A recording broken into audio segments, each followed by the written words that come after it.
Bonjour, bienvenue à tous et à toutes. Je sais pas vous, mais moi, il y a un jeu que j'adore, c'est Plantes contre Zombies. Et moi qui adore bricoler et qui est fan de science, je me suis demandé un jour, et si les plantes de Plantes contre Zombies existaient dans la vraie vie? Et là, j'ai fait des recherches. Et grâce à ces recherches, j'ai pu voir qu'il y avait dans notre vraie vie, dans la vraie vie, des plantes qui ressemblent à celles dans Plantes contre Zombies. Alors qui ressemblent, c'est un grand mot, mais qui ont des caractéristiques assez sympathiques. Inspiré par exemple, je vais prendre les exemples les plus basiques. Le pea shooter ou pistopois en français, bah c'est des pois, des petits pois. Et le tournesol, bah c'est un tournesol. Ou la bombe cerise, c'est une cerise. Mais bon, j'ai pris les exemples les plus basiques et bon. La ressemblance physique pour l'instant, c'est vraiment pas la priorité de ce que je veux vous montrer. Si les plantes sont utilisées dans Plantes contre Zombies, c'est avant tout pour défendre sa maison de l'envahisseur qui sont les zombies. Il y a dans ce jeu des plantes qui sont passives et qui servent de protection, comme les noix et les grandes noix, qui servent à stopper pendant un temps la progression des zombies. Et après, on a des plantes actives qui jettent des projectiles, comme le pistopois qui tire des pois sur les zombies afin de leur faire des dégâts.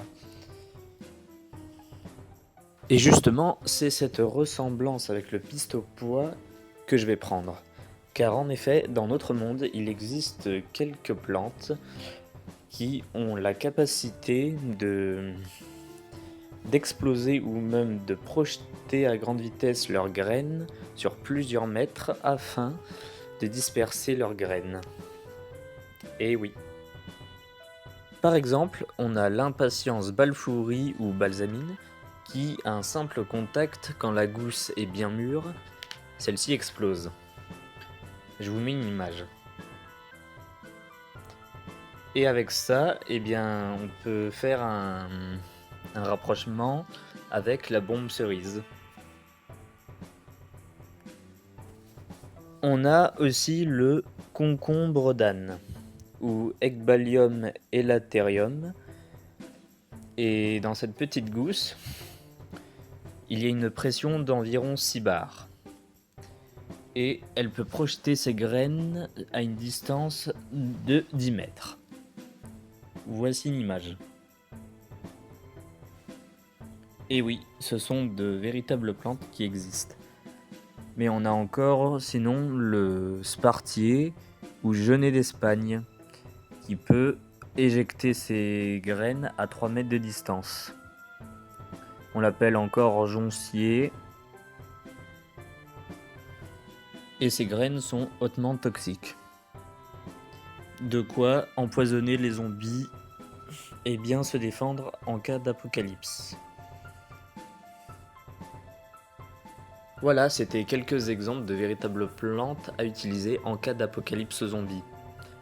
Même si entre nous, vu leur taille et leur efficacité, euh, ça risque de pas faire grand chose contre une armée entière de zombies. Et pour ça, bah, faut trouver une autre approche. Et pour ça, pourquoi pas créer nous-mêmes les véritables plantes de plantes contre zombies. Et pour ça, il y a plusieurs alternatives. Et aujourd'hui, on va commencer par créer la première plante que l'on a dans le jeu, le pea shooter ou le pistopois. Alors pour ça, j'avais vu justement pour le pistopois plusieurs alternatives. J'avais pensé à une espèce de robot. Le seul problème, c'est que en y réfléchissant, non, c'est pas la meilleure des solutions. Pourquoi? Pas parce que le robot serait en métal et que du coup, bah, le zombie se casserait les dents au moment de la manger. Du coup, j'avais pensé à une alternative plus naturelle, par exemple avec du bioplastique. Et ce qui est bien, c'est que j'ai cette poire. C'est un truc de klaxon. Et comme vous pouvez le voir, ça a la forme du pistopois. Et si on prend une ancienne balle de nerf, ouais, ça c'est une vieille balle de nerf, et qu'on la met dedans, déjà là, j'ai emprisonné de l'air dedans.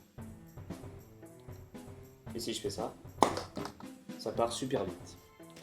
Et justement, comme dit tout à l'heure, c'est le même principe qu'avec le concombre d'Anne.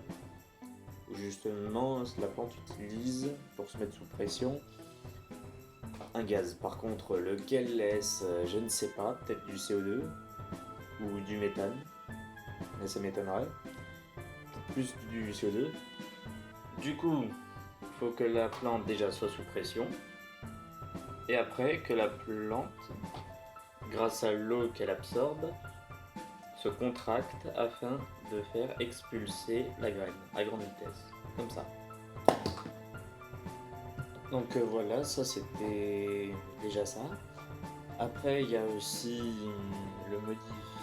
les modifications génétiques. Mais là, c'est assez compliqué et c'est pas à ma portée de modifier une plante pour la transformer en arme pour buter des zombies. Sinon, je pourrais essayer aussi, pour créer le pistopois, de, de faire comme les plantations de tomates, où des fois ils font pousser les tomates dans des petites boîtes carrées, afin que quand la plante grandit, prenne la forme de la boîte. Bah, du coup, avec le modèle du pistopois, je m'étais dit créer une boîte sous la forme d'un pistopois et faire grossir et grandir les pois à l'intérieur afin d'obtenir la forme. Voilà, donc c'était tout pour aujourd'hui. C'était mes façons de faire un véritable pistopois dans la vraie vie. J'espère que cette vidéo vous a plu. Si vous avez aimé, likez et partagez la vidéo, abonnez-vous, forcément. Et après, je voulais vous dire que sur cette chaîne, j'ai prévu environ 237 vidéos. Ouais. Pour la plupart de mes projets que je vais faire sur cette chaîne, 237 vidéos. Il y en aura peut-être plus, peut-être un peu moins. Non, plus, je dirais. Donc voilà. Donc c'était tout pour aujourd'hui. Et à très bientôt pour de nouvelles vidéos.